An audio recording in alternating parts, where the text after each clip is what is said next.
This is the Bringing Business to Retail podcast, where today we are talking all about why free stuff might just be holding you back. Welcome to the Bringing Business to Retail podcast on SalenaKnight.com. Stay ahead of the competition by opening your doors to business experts so you can learn, grow, and be inspired. Passionate about bringing business strategies to independent retailers, please welcome your host, Salena Knight.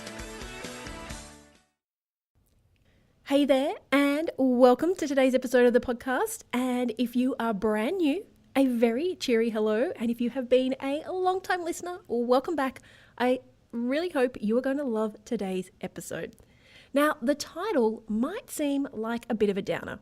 Why free stuff might be holding you back. But trust me, I put this episode together with all of my heart because I want to see you succeed. And I get really frustrated when I see retailers all around the world, whether it's physical stores, e-commerce stores, or even like product manufacturers and product suppliers, making these same mistakes. And they're the mistakes where I seriously just slap my head and go, oh, please don't do that. So this episode comes to you with so much love from the bottom of my heart because I want to see you succeed. So I have a question for you. How many free things have you downloaded, watched, or subscribed to in the last 6 weeks? Do you even have any idea? If you're anything like me, the answer could be anywhere from half a dozen to maybe even 100. Between the podcasts that I listen to every day, and I usually listen to at least one, if not 2 or 3 a day, depending on how long they go for. I love to listen to them when I'm in the car. I listen to Neil Patel's Marketing School Made Easier. They're just like little 5-minute ones I'll listen to in the car on the way to dropping Lana to school. If I take the dog for a walk by myself, I'll listen to another podcast. And then if I go for a run at the gym, I'll listen to another podcast. So sometimes I can get through 3 podcasts in a day. Between those and the Facebook Lives and the free downloads and free trials, in fact, I've signed up for 3 free trials just this week. I would estimate that I probably consume free stuff at a rate of around, I hate to say this, but about 20 items a week. Now, when I recently got an email that a software trial I had subscribed to, we were trialing some bookmaking software for the action plans for the Retail Academy, and I'd tried quite a few of them out, and we ended up choosing one.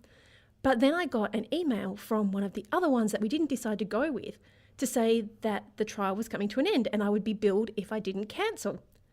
At that point, it made me truly wonder about whether the time and the energy that consuming free stuff was taking was actually making an impact on my life.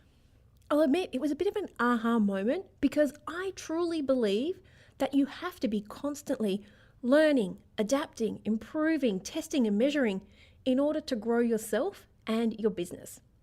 But I was thinking, would I have made more progress? Would there have been more of an effect for me if I had paid for what I'd consumed? I know, a deep question, right? So I did think about this a lot, and today I want to share with you how I think free stuff is holding you back. As a retail business owner, you are constantly having to decide which piece of the pie goes where. You have that limited amount of cash that you need to divvy up between everything.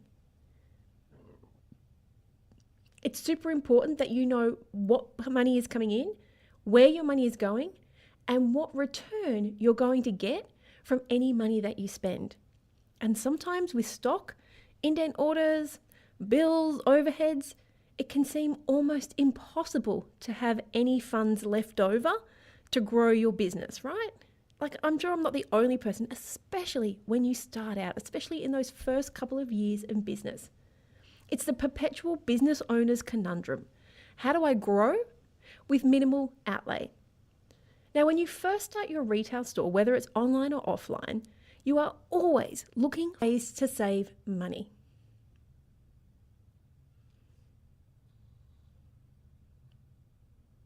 And if you're anything like me, in the beginning, the majority of any sales revenue just went back into growing the business. And when you're at this point in business, free often seems like the best way to move your business forward. And we're going to talk about why free can be good and why it maybe isn't. And you know what? Free comes in so many shapes and sizes. Free software, free courses, free business advice, free trials. The world is free of no-cost options, literally at your fingertips. Just pop it into Google and you can probably find the answer. But here's the thing. What I have learned in my many, many years in business is that free mostly comes with a catch. Now, we've all been there, that free trial where you have to pop your credit card details in and then 7 days later, you've completely forgotten you've signed up and $100 has gone from your credit card. Tell me I am not the only one who has had that happen to them. And I'm going to be brutally honest with you.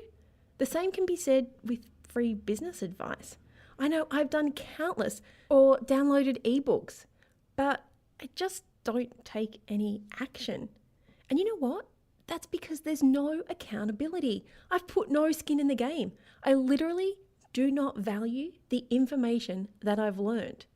But there comes a time in your business, and talking from experience, it's probably way earlier than you would have ever thought, when these no-cost options are actually hindering your business growth. In fact, I'm going to go so far to say as free stuff is holding you back from earning more money.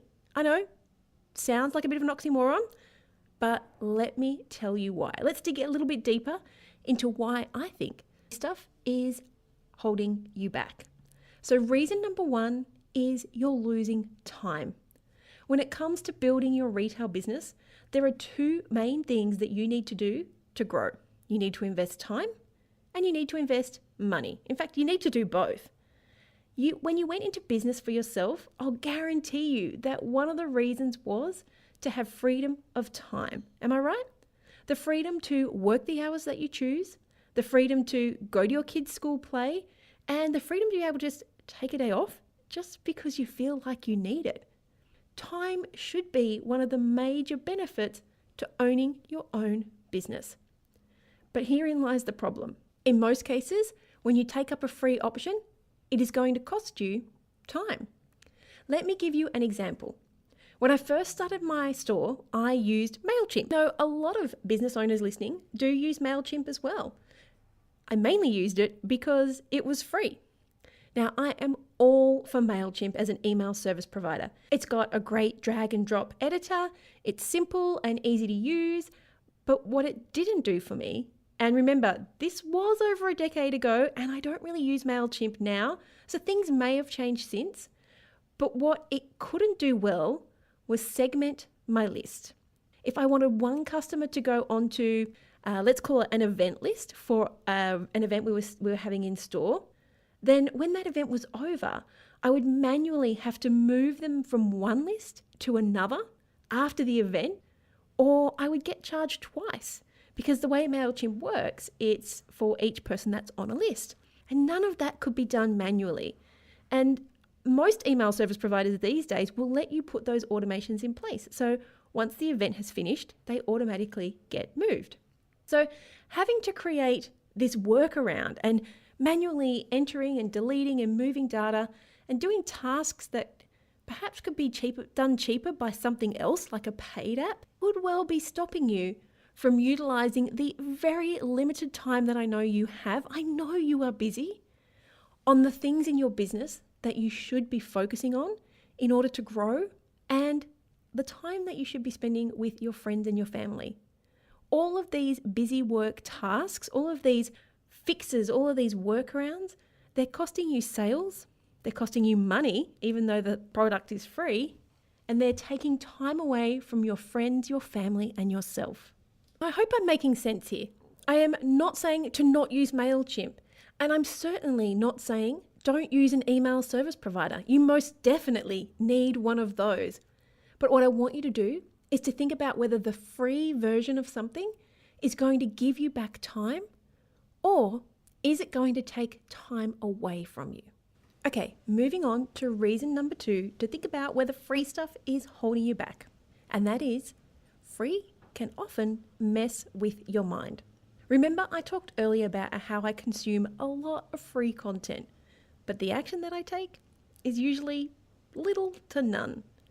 When you sign up for something that's free, or when you download something that's free, your brain equates no value to that product. None. Zip, zilch, nada. So how many free courses or challenges have you signed up for but never actually implemented? And don't worry, you are certainly not alone here. A couple of times a year, I host the Retail Breakthrough Series. You may have been part of it, maybe you haven't. But it's a group of free trainings to help you break through to the next level of business. Now, hundreds and hundreds and hundreds of people sign up for the series, but only a small amount actually go on to take action on what they've learned and make changes in their business and their life. Now, you're not a bad person if you don't take action. It's the very nature of free.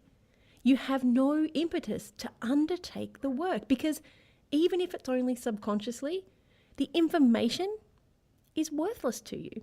Now, you might have started with the best of intentions, but what I've discovered is that even if the content has the ability to drastically transform your retail store or even your life, it's unlikely that you'll get the results because you never had any skin in the game. And I'm going to go out on a limb and say, in order to make money, in order to potentially change your life, it's got to hurt. The act of handing over your credit card is usually enough to stop and make you think. You'll already be weighing up whether you can, in air quotes, afford to spend the money and what you're going to expect in return. But with free, you simply don't do this. And whilst we all know how annoying a full inbox can be, with hundreds and hundreds of emails, especially when you sign up for a lot of free stuff, that just isn't enough of a pain point to stop you from signing up. For most people, the pain comes when the money is wasted or when the money is lost. So let's simplify reason number 2. The act of paying for a product or service immediately gives that product a sense of value. And if that value is lost, pain point is created. Okay, so reason number 3 that free stuff might be holding you back is no value equals no result. Okay, so this is pretty much tied to number 2. I'm going to go and ask you another question.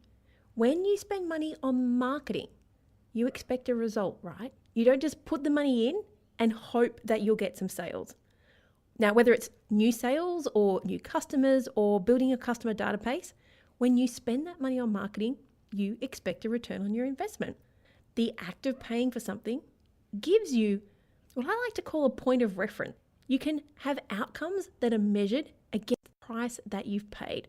So it's kind of like when we talked about the value, that attaching a value, it also gives us a point where we can say, right, I've got this much time, I've got this much money, and these are the results that I expect in that time.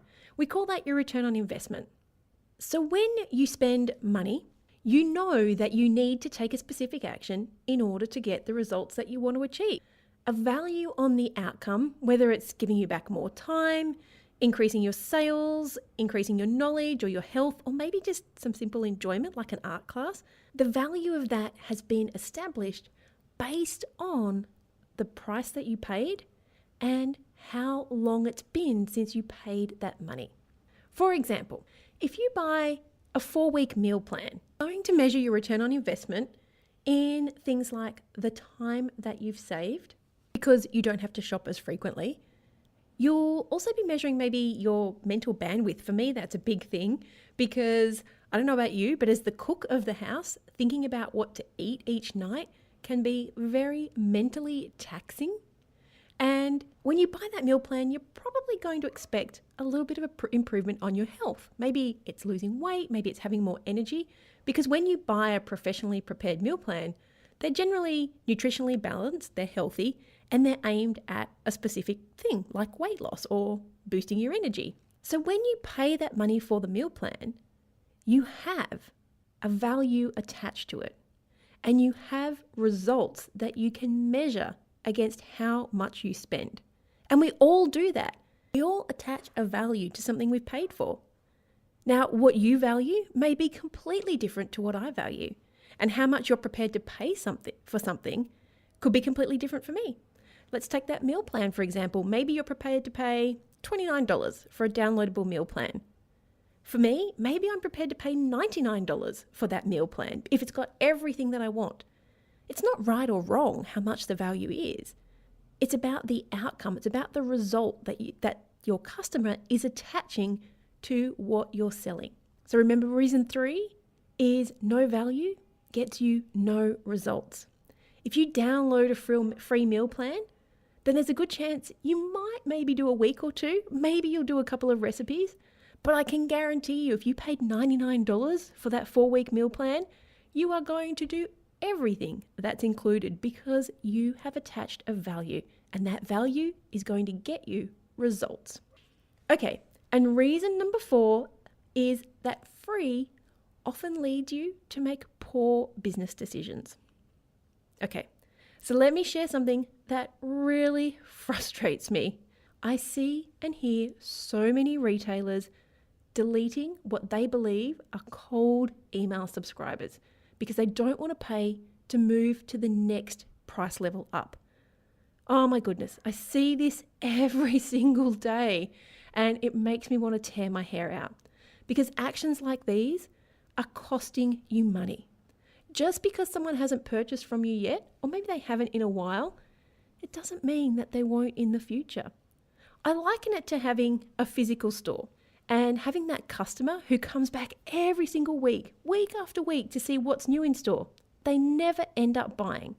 Now imagine one day they walked in and you said to them, no, I'm sorry, you have to leave. You push them out the door, you lock the door, and you say, you haven't bought anything from me, you're not welcome here anymore. You would never do that in real life, would you? So why do people insist on doing this with their email database? Now here's a free business tip, just an added extra, is that many people can actually, in air quotes, read your emails in the preview pane of Gmail or Outlook, but they might not be registering as having opened your email. And this is because there is a little 1x1 pixel that is embedded into every one of your emails that you send out, which fires when the email is opened. So if it's previewed, the pixel doesn't fire because the email hasn't actually been opened. And hence your subscriber appears to be cold, when in actual fact, they could be reading everything that you send out. Maybe they're not clicking, but maybe they're still consuming what you're sending out. Not fully understanding how software works, or in this case, what your customer journey and what re-engagement looks like for your customer, and then choosing to stop using that software or not paying for the full version could be costing you tens of thousands of dollars in retail sales every single year. Moving your mindset from scarcity, where you think that free is the best answer, to one where you're prepared to invest in yourself and your business. I know it isn't easy. In fact, it can be a really big challenge. In the hustle and bustle of running a retail business, we can simply overlook how important paid can be to help us reclaim that personal and financial freedom that you started this whole business for. But you can start with small steps.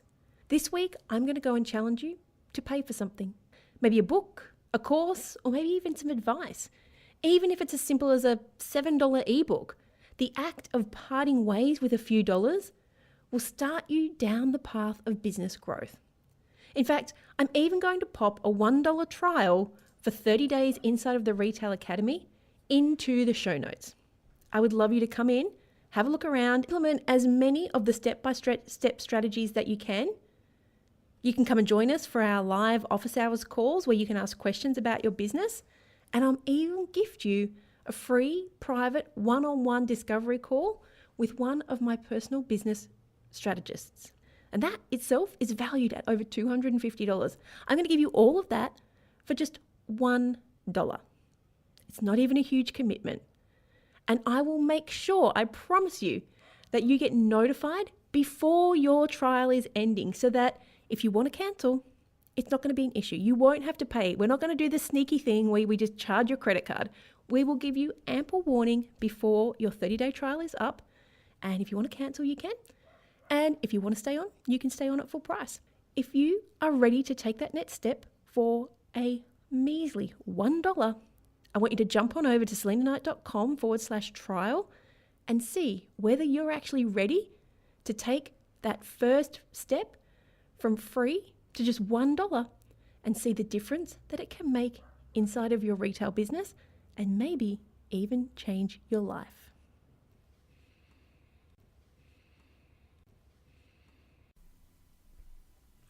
I hope you enjoyed this week's episode of the Bringing Business to Retail podcast. You can find all of the show notes over at salenaknight.com. If you found something that you heard today particularly useful, I'd love it if you could leave me a review on iTunes or Stitcher. And of course, feel free to share this episode with someone that you think could benefit by listening to it. Want more retail biz strategies? You can watch the Bringing Business to Retail TV show, where each week I'll answer a question or provide you with a simple, actionable retail biz strategy that you can implement in your business right away. If you have a question or a guest, I'd love to hear from you. Drop my team an email at podcast@salenaknight.com, and I'll see you on the next episode. Have a great week.